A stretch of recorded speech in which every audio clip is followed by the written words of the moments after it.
Nous recevons tout d'abord, et elle vient de descendre de l'avion d'ailleurs, ici à Tel Aviv. Bonsoir Anne Hidalgo. Bonsoir. La maire de Paris, vous êtes en visite pour plusieurs jours d'ailleurs en Israël et dans les territoires palestiniens. Alors c'est une visite à la fois économique et politique. On va en parler économique parce qu'il y a toujours, et c'était déjà le cas l'an dernier lors de votre précédent voyage, la volonté d'accentuer la coopération avec ce qui se passe ici. Est-ce que vous essayez de développer à Paris? Bien sûr. D'abord parce que Paris et Tel Aviv sont deux grandes capitales du numérique.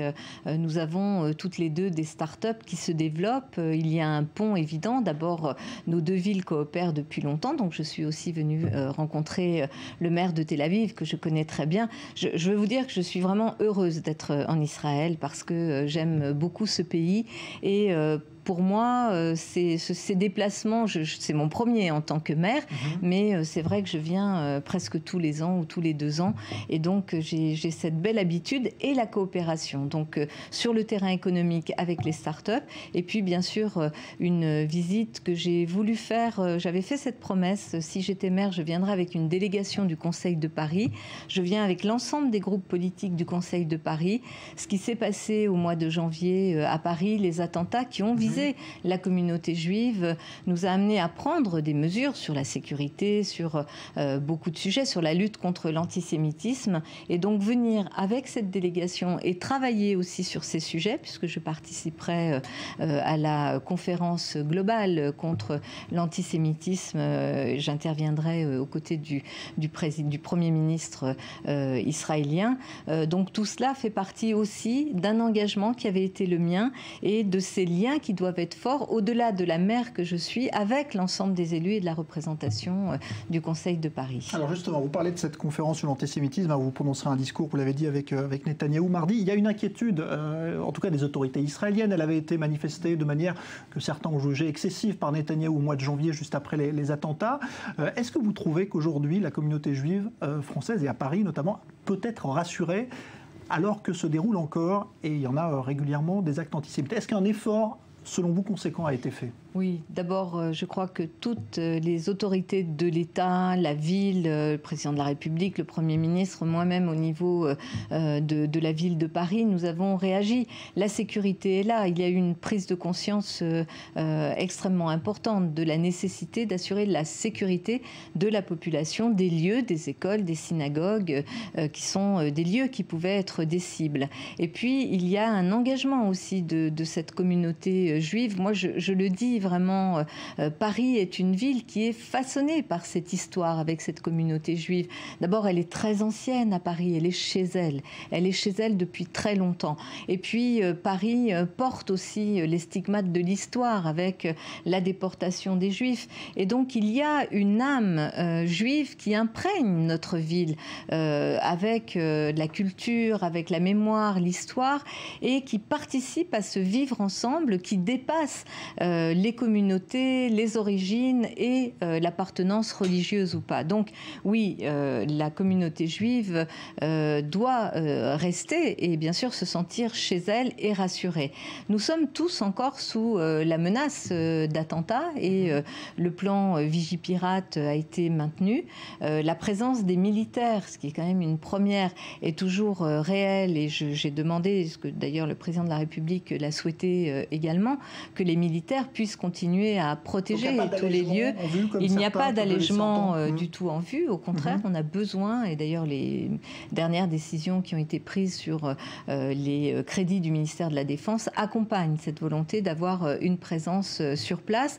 Donc nous traversons tous ensemble une crise. Il y a, c'est vrai, une montée d'actes antisémites. On l'a vu, ils ont doublé entre 2013 et 2014 en France. Mais face à ces phénomènes, face à ce qui est inacceptable, il y a une mobilisation des pouvoirs publics, des autorités politiques et d'ailleurs gauche, droite confondues se sont mobilisés aux côtés de celles et ceux qui sont des cibles, dont bien sûr la communauté juive. Alors vous parlez de cette mobilisation, c'est vrai que ça rappelle ce qui s'était passé le 11 janvier lors de cette manifestation. On a l'impression aujourd'hui qu'un débat ressurgit pour peut-être remettre en cause ce qu'on avait peut-être interprété comme étant un moment d'union de tous les Français après ces attentats terribles du mois de janvier. Est-ce qu'il y a une place pour la polémique ou pas à propos de ces événements et de ce qui s'est passé le 11 janvier de cette manifestation? Moi, je suis très choquée des propos d'Emmanuel Todd. Je soutiens pleinement ce qu'a dit le Premier ministre. Je partage cette conviction. Ce qui s'est passé le 11 janvier, ça a été un soulèvement de l'ensemble des démocrates, des républicains, de celles et ceux qui luttent contre l'obscurantisme, qui n'ont pas voulu d'amalgame, qui n'ont pas voulu de simplification dans les raisons de ce qui s'était passé. Mais ce qui s'est passé a un nom, c'est l'antisémitisme, c'est la volonté de mettre à bas la République. Et franchement, je trouve extrêmement choquant. En plus, à un moment où nous sommes aussi, en France, menacés par le Front National, par ces idées qui sont des idées anti-républicaines, qui essayent de nous faire croire qu'il y aurait un changement de visage et donc un changement de fond. Tout cela est quand même extrêmement dangereux et je pense qu'il faut assumer les choses telles qu'elles sont. Vous savez, la République, c'est une construction politique qu'on a héritée de l'histoire. Moi, je suis née en Espagne. Je sais qu'il y a beaucoup de gens qui se sont battus pour essayer d'avoir l'égalité, la liberté, la fraternité. Et nous, on a ça, on a ces valeurs. On est regardé dans le monde entier. L'écho international de la marche du 11 janvier est quelque chose qui ne peut pas nous laisser indifférents quant au message universel de la France à travers la République. Et on va dire que tout cela, c'est de l'optimisme mal placé. Mais enfin, c'est quoi l'avenir qu'on veut donner à nos jeunes? C'est très facile quand on est... Est-ce que c'était la peur de l'islam? Mais je pense qu'il y a, pas la peur de l'islam, mais il y a eu des actes qui ont été commis. On voit des jeunes qui sont aujourd'hui encore aspirés par vraiment cette spirale infernale qu'est celle du terrorisme, des jeunes qui partent combattre à Daesh ou avec Al-Qaïda. On voit ça, c'est une réalité. Et il faut mettre des noms là-dessus, des mots là-dessus. Ça n'est pas acceptable, ça n'est pas... la République et les responsables politiques et les citoyens plus largement ne peuvent pas accepter cela. Ça ne peut pas être ça l'avenir que l'on donne à notre jeunesse. Donc il faut vraiment... Moi, je suis très mal à l'aise, très dérangée par ces propos qui sont tenus. Je crois qu'on a un devoir. En tous les cas, moi, j'ai un devoir non pas d'optimisme, mais de donner des solutions, d'ouvrir des voies à des jeunes. Et je pense aux jeunes qui, parce que ils sont d'origine étrangère, qu'ils ont des noms dont on dit à consonance musulmane, qui devraient ne pas se sentir français.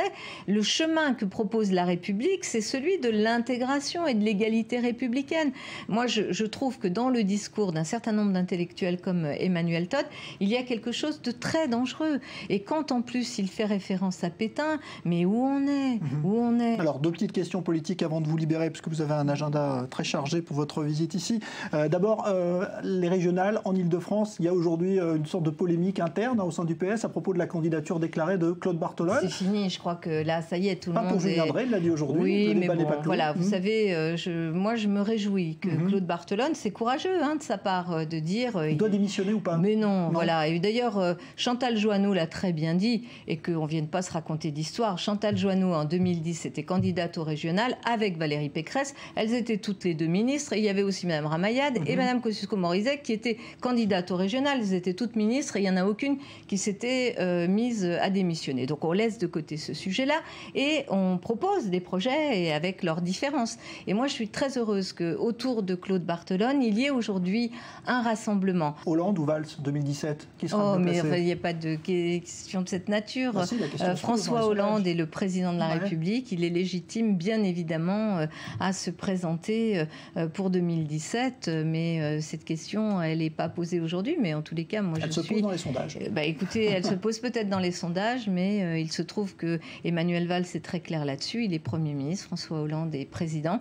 Et François Hollande est légitime à pouvoir se représenter en 2017. Et je le soutiendrai. Voilà qui est clair. Merci Anne Hidalgo, Merci à vous. La maire de Paris. Donc, vous entamez cette visite en Israël et dans les territoires palestiniens jusqu'à mercredi soir. Merci d'être passé par le studio d'i24 News.